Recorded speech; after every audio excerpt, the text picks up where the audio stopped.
Жарықты өшіріңдер, қараңғы түнекте жасайық қалмыз. Сезіммен қайшы кеп, ойлармен жарысып, жарықтың жарықсыздығын айтайық, қараңғының жазықсыздығын айтайық.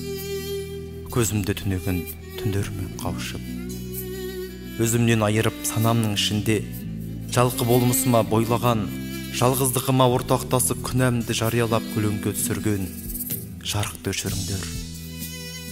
Шіркін, менің құзырым аспандағы қызыл күнді өшіруге жетсе ғой, сырғыған уақытты тоқтатар күш бар болса ғой, менде жарықты шаужайлап, табиғат заңына қайшы кеп жасандылықты тудырған, өмірді көйлеп, түнменен тілдесем, жаһанды батырып шыңырау құрдымға.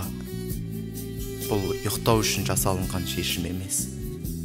Тасбауыр бұл қоғам, ізгілікті көрерде сондай көне, әлемнің мейірімін, адамның жылуын сезерде тәңір көзіндей тас қараңғы.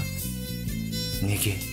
Өшіріңдер жарықты, жағындар, өзіме барар шынай әлемнің алауын, көңіл құрышымды басатын, ерікті аспанды лаулатар жасанды жарықтан да жарық, қараңғылық жасасын.